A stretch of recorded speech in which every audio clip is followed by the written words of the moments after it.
Hi, my name is Lee Jong-seo and I'm going to introduce you about the Frankfurt School. The Frankfurt School was founded in 1923 by Karl Grunberg, a Marxist professor of law at the University of Vienna. But nowadays, the Frankfurt School also became a word that informally describes the works of scholarship and the intellectuals who are the Institute for Social Research, adjunct organization at Goethe University Frankfurt. The Frankfurt School is known as the first Marxist research center at the German university. They have their own unique philosophical tradition, the multidisciplinary integration of the social sciences.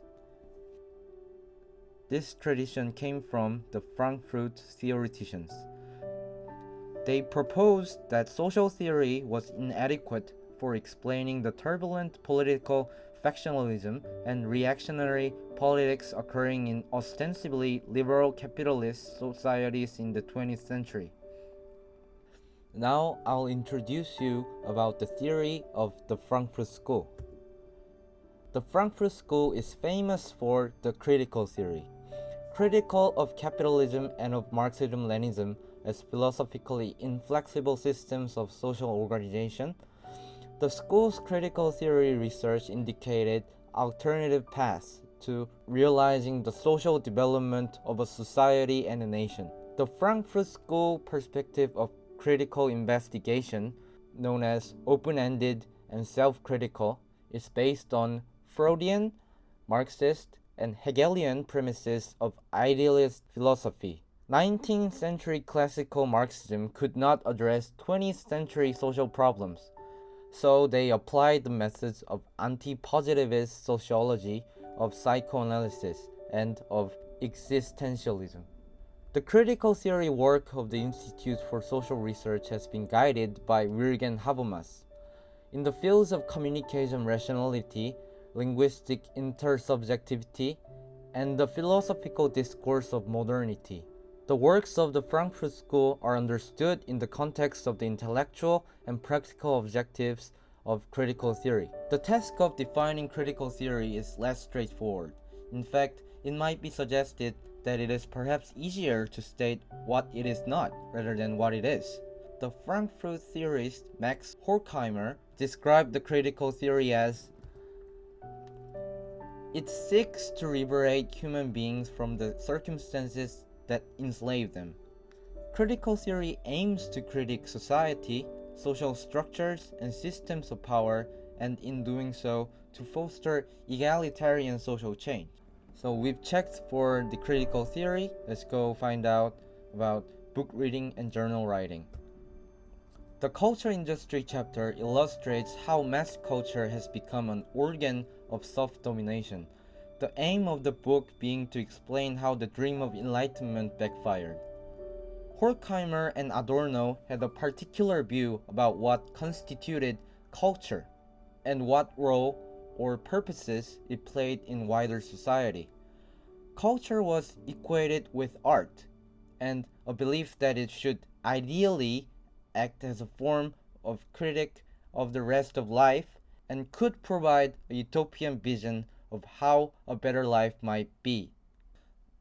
Let's take a look about their work, The Culture Industry, Enlightenment as Mass Deception. In this study, Horkheimer and Adorno say something like this: culture today is infecting everything with sameness. Each branch of culture is unanimous within itself, and all are unanimous together. Films and radio no longer need to present themselves as art. The truth that they are nothing but business is used as an ideology to legitimize the trash they intentionally produce. They call themselves industries, and the published figures for their directors' incomes quell any doubts about the social necessity of their finished products. In reality, a cycle of manipulation and retroactive need is unifying the system ever more tightly. For the present, and technology of the culture industry confines itself to standardization and mass production and sacrifices what once distinguished the logic of the work from that society. No mechanism of reply has been developed, and private transmissions are condemned to unfreedom. The standardized forms, it is claimed, were originally derived from the needs of the consumers. That is why they are accepted with so little resistance. The mentality of the public, which allegedly and actually favors the system of the culture industry, is a part of the system. An explanation in terms of the specific interests of the technical apparatus and its personnel would be closer to the truth, provided that apparatus were understood in all its details as a part of the economic mechanism of selection. Added to this is the agreement, or at least the common determination of the executive powers to produce or let pass nothing which does not conform to their tables, to their concept of the consumer, or above all, to themselves. So let's look into this reading. Adorno and Horkheimer view capitalist society's culture industry as an aspect of enlightenment has betrayed itself by allowing instrumental logic to take over human social life. So that means culture industry is a main phenomenon of late capitalism, one which encompasses all products and forms of light entertainment. So all these forms of popular culture are designed to satisfy our growing needs of mass capitalistic consumers for entertainment. Adorno specifically notes that the term culture industry was chosen over mass culture in order to make sure that it is not understood as something which spontaneously stems from the masses themselves. In other words, products of the culture economy take the appearance of artwork but are in fact dependent on industry and economy, meaning they are subjected to the interests of money and power. So, for example, all products of the culture industry are designed for profit. This means that every work of art is turned into a consumer product and is shaped by the logic of capitalist rationality. So Adorno and Horkheimer's main argument with the culture industry theory: the commodification of culture is the commodification of human conciseness. Adorno and Horkheimer actually said about this as culture industry has taken over reality as the prism through which people experience reality, thus completely shaping and conditioning their experience of life. In addition, culture industry serves to keep workers busy.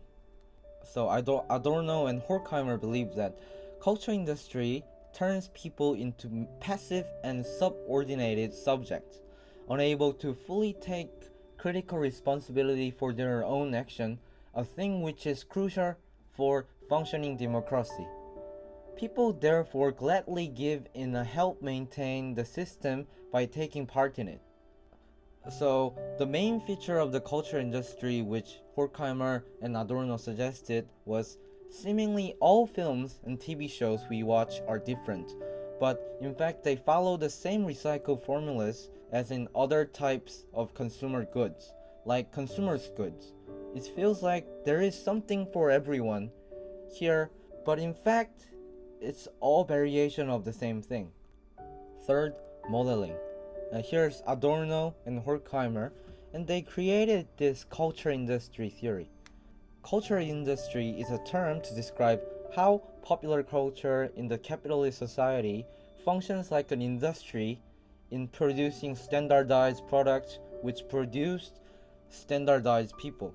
A more advanced definition of culture industry draws on the seeming contradiction between human culture and mechanical industry. This is exactly Adorno and Horkheimer's point in culture industry enlightenment as mass deception, which is a chapter inside Dialectic of Enlightenment.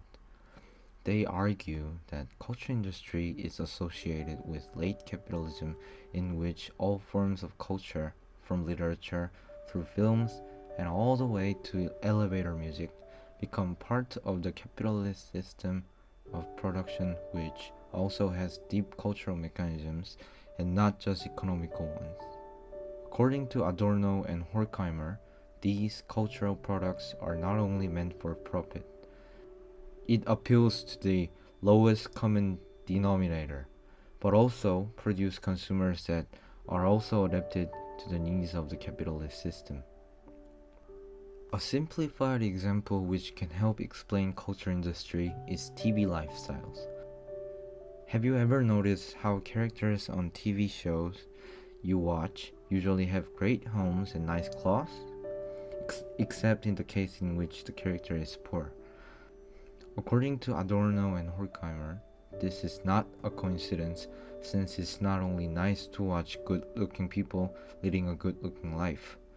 These shows also send a consumerist message about how good life should look, prompting people to adopt a certain version of the American dream. Now, a conclusion. So far, we've talked about the Frankfurt School. The Frankfurt School made the critical theory. The works of the Frankfurt School are understood in the context of the intellectual and practical objectives of critical theory.